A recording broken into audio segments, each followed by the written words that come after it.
This is Rumble, and I'm Michael Moore. I'm actually Michael Francis Thomas Moore. That is my full Catholic name, Thomas, or as in Thomas More. I got to choose that one when I was confirmed. So there's a question I've had in my head now for some time during the Trump era, and that question is this. Why does Trump hate Catholics? I know you're thinking, what are you talking about? He just nominated his third Catholic or third baptized Catholic to the Supreme Court. Yeah, don't be fooled by any of that, my friends. We have a president who tear gases peaceful protesters so he can go hold up an upside down Bible outside an Episcopalian church across the park from the White House. Have his thugs rough up people who are protesting the murder of Black Americans by the police, and then run back into the White House, back into his bunker. So why have I been thinking about why does Trump hate Catholics? Hashtag Trump hates Catholics. Well, it started when he was running. Remember when he attacked Pope Francis? Pope Francis, made a few comments about, Trump, not necessarily claiming to be a Christian, but not necessarily acting like it. And while he was running for office, he called Pope Francis disgraceful and went on the attack. And I thought, wow, that's a really strange election tactic to go after the Pope. So why would you attack the Pope? And then right away, after he became president, every chance he had to do something to hurt Catholics, to attack Catholics, to cause harm to Catholics, that's what he did. And yet no one in the media ever called it that way, didn't represent it that way. Never. I'll give you an example. I mean, he wants to put up a wall. He campaigned on it. Build that wall.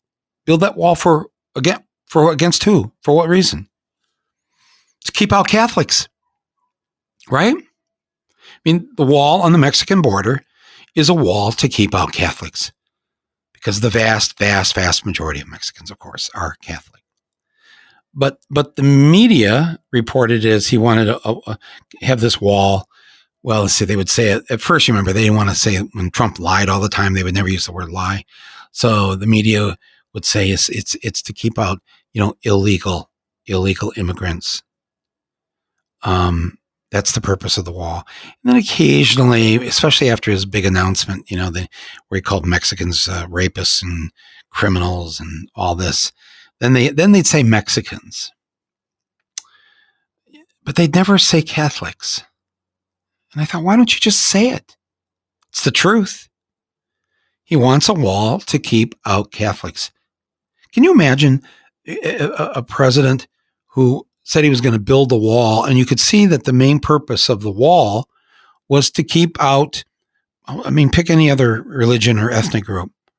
I'm building a wall to keep out Italians.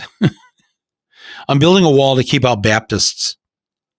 This wall will guarantee that no more Jews will come into this country. We can get away with it, right? But as long as he didn't say Catholics and he just called them Mexicans. But in effect, that's what he was doing, right? That's the point of that, was to keep out people who are Catholic. The shithole countries, remember that? The shithole countries? What were the shithole countries? Haiti, Catholic. Salvador, Catholic. Guatemala, Catholic. Honduras, Catholic. And then he went off and he said in some African countries too. And I thought, that's interesting. I think I read something. And then I looked it up, and there it is, that the fastest growing continent for the Catholic Church, for new Catholics, more Catholics, is Africa. Number of countries, when they divide up the different religions in that country, the Catholics hold a plurality in places like the Congo and Nigeria and others. Of course, many Muslims, born-again Christians, their own local religions that they've had around forever. But a lot of them are essentially somewhat, they're Catholic countries, these shithole countries. In fact, I don't remember him naming a country that he called shithole that wasn't Catholic. But for some reason, nobody bothers to point out that those kids in cages are Catholic. Where was the headline that said Trump puts Catholic kids in cages? Because that's what they were. If they were Jewish kids in cages, I think the press might do that. I think if they were Baptist kids in cages, I think the press might point that out. It's kind of funny that all these kids in cages just happen to be the offspring of Baptists. We got it with a Muslim ban, right? Right out front with that. Muslim ban, Muslim countries.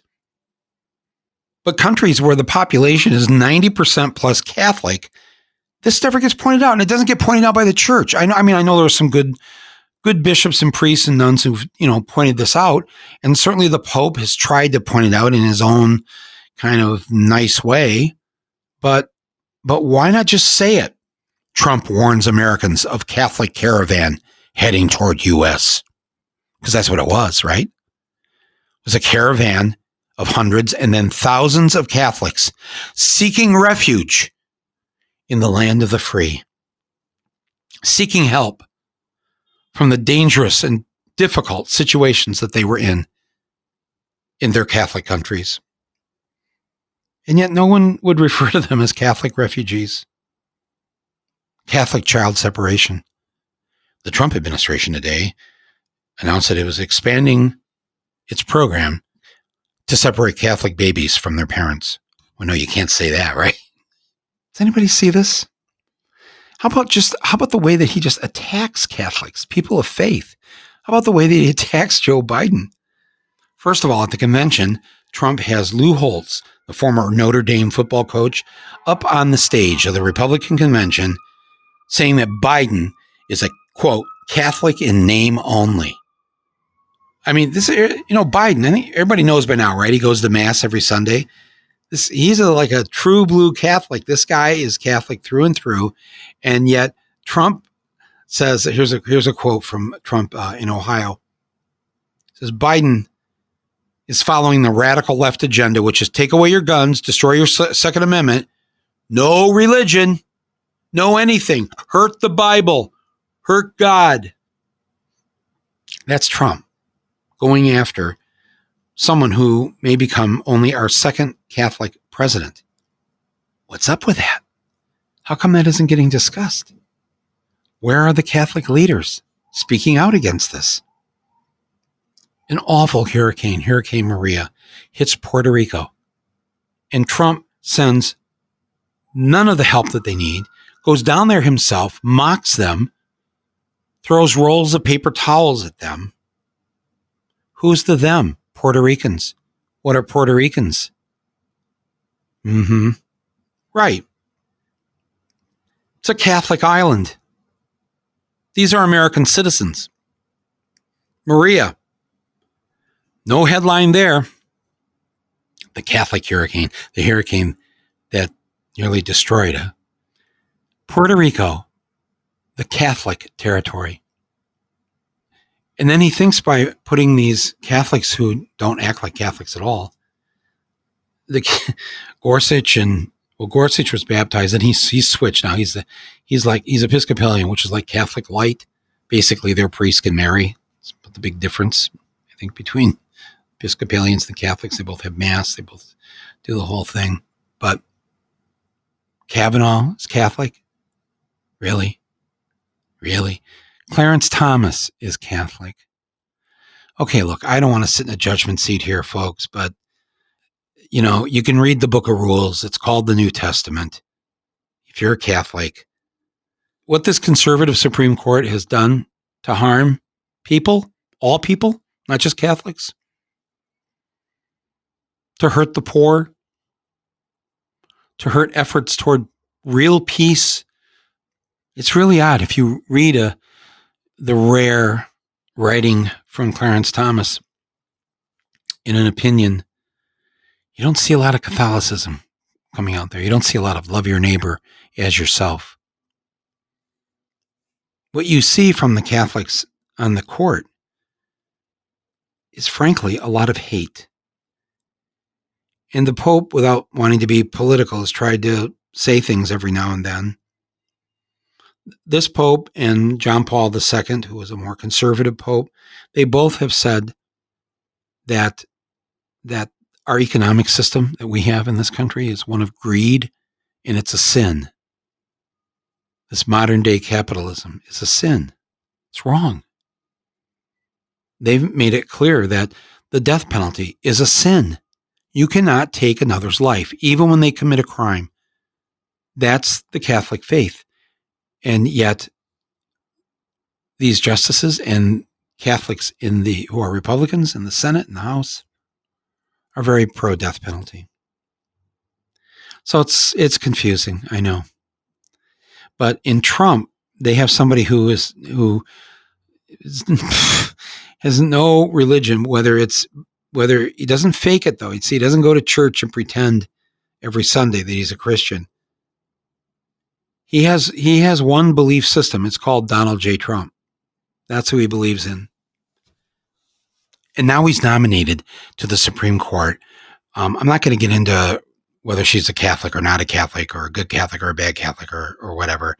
I just want to say this, that the sect that she belongs to is nuttier than all get out, where the men are the masters and the women are the handmaids, and all this stuff that the Catholicism I was raised with but I can see how they can get away with it because of the way the church has viewed women from the beginning. So the church does have to change. They have to change that. And it's hard for them to speak out of both sides of their mouth when it comes to somebody like Judge Barrett. But I can say it. And I will say it, that this is wrong, that this is not about how you love your neighbor. This is not how, what she's planning to do, how you treat women. And when you're a traitor to your own gender, wow. I've said what I wanted to say on my own Facebook, and I'll post some of it here, but look, she's not on the Supreme Court yet. There's still a chance. You can still call our senators every single day. Here's the number again, 202-225-3121. Call them every day. Don't be fooled by any of this. Catholics who are listening to this, Trump truly hates you. And so much of his cruelty that he's directed at human beings during these 4 years has been toward fellow Catholics. The shithole people. The people we have to build a wall to keep them out. The babies that we can snatch from their parents and not give them back. Years later, they still don't even know what parent belongs to what kid. They did it in such a reckless, disgusting fashion. These are our brothers and our sisters, whether you're Catholic or not. And wouldn't any of us stand up against any kind of pushback or violence against anyone? And if 90 to 100% of them happen to be Baptist or Jewish, this is what you made happen. Our second Catholic president. Well, what's what we're doing right now? We're voting. We're rising up. 45 states in Washington, D.C. now are open for early voting. Vote now. Vote today. Vote tomorrow. And maybe just send a note to the White House and ask Trump, why? Just before you leave, before you go on, we just want to know, why do you hate Catholics? It's got to really bother you that Joe Biden, a practicing Catholic, is going to replace you. Hear the sirens? That's right, Donald. They're coming. Oh, yeah, Donald. Nick, cue the Catholic music. Oh, yeah. Oh, yeah, I'm really grooving to that. I have a few more things to say about this and Trump's nominee to the Supreme Court that we all must stop. But before we do that, let me acknowledge our other underwriter today, ExpressVPN, which stands for Virtual Private Network. Thank you, ExpressVPN for supporting this podcast and supporting me and making sure that a few million people get to hear my voice. Greatly appreciate it. Since we've had them as an underwriter, people have been asking us, okay, so what exactly is VPN, ExpressVPN, and why do we need it to protect our privacy? Well, let's just go to the experts right away here. I mean, who are the best people to tell us about how dangerous the tech industry has become than the tech industry themselves, the insiders who built these huge companies and who built these devices? They are the ones to turn to, the ones who are willing to speak out. Has anybody seen this documentary, The Social Dilemma? It's on Netflix. Wow. I mean, watch this. In the film, these tech insiders, right? Silicon Valley, Silicon Alley types, they explain how social media has been engineered to exploit the user's data. That means you and me, violate our privacy, and then profit off of it. They themselves call it surveillance capitalism. Wow. Well, you and I can do something about this to protect ourselves online, and that's where our underwriter, ExpressVPN, comes in. Every time you use the internet, big tech companies are mining your data by tracking your searches and your messages and your video history. But when you run ExpressVPN on your device, it hides your IP address, which of course is what they're using to personally identify you. ExpressVPN also encrypts 100% of your internet data to keep you safe from hackers and from prying eyes. It's incredibly fast. It's easy to use. Just tap one button. Boom, you're protected. So if you like the idea of an underwriter who supports this podcast, and you don't like the idea of tech companies exploiting your personal information, then visit ExpressVPN. That's V as in Victor, P as in Paul, N as in network. ExpressVPN.com/Rumble. Don't forget the /Rumble part. And you can get 3 extra months of ExpressVPN for free. That's ExpressVPN.com/Rumble to protect your data. Okay? You got that, everybody? Go to ExpressVPN.com/Rumble to learn more. Okay, now back to Amy Coney Barrett. There's a segue for you. Seriously, folks, I posted the last episode 129, where I read a short story I wrote regarding my personal experience with a friend who had an abortion when I was in high school, back when it was illegal, which is where we're heading now. And the response from you who have listened to that episode has been incredible. Thank you so much. Thank you to the people who sent me their personal stories, to the women who remember that time when it was illegal, to those who don't want to go back to that time, to those who have their own stories of what they've had to go through, who were grateful that they now lived in a country that had choice, even though the choice has been whittled down to practically nothing by Republicans and state legislatures all across this country. But it was some very powerful letters I got and voice messages. I just want to read one email and play one voice message for you here. So I'm going to read this to you. It's from a woman named Rachel. I'm not going to give her last name, but here it goes. Hey, Mike, I just listened to your latest podcast. Thank you for sharing your personal story. My boyfriend walked out on me when I was 10 weeks pregnant, 24 years old. I knew I did not want to be tied to him for the next 18 years. I knew I did not want to be a single and broke young mother. I had just graduated from the University of Texas with my bachelor's degree in journalism. It was 2004. It was definitely one of the hardest decisions I've ever had to make. I felt if I went through with the abortion, I would be turning my back on this life that was growing inside of me, my baby. I laid there in the bathtub of my efficiency apartment trying to talk myself out of the appointment. But I also knew that if I didn't go through with the abortion, I would be turning my back on someone I knew very well. Someone who was already born. Someone who wanted motherhood when it could be enjoyed to the fullest. Someone who wanted to give so much more to a deserving child, myself. After several months of grieving the loss and buying myself a $5 bouquet of fresh flowers every week without fail. I became very confident. I knew I had overcome a situation that could have derailed completely the life I knew I deserved. I went back to school and ended up graduating with a Master's of Science in Communication Disorders. I've been working as a speech-language pathologist and also as a political activist and democratic socialist for the past 12 years. I am married. I have a beautiful daughter who is 8 years old and whom I adore and who has brought so much love into my life and whom I can give the best of myself. Words cannot express how grateful I am to have had access to an abortion, a safe abortion. I have never, ever regretted the decision I made that day in June of 2004 to terminate a pregnancy caused by a first-class coward and mama's boy. Yeah, dude, that's right. She's talking about you. I can't imagine living in a country that has turned back the clock on women's rights. I want to share my story somehow. I want women to know how life-changing abortion can be for the good. How it was a second chance at life for me. How I was reborn from the ashes of that experience into someone stronger.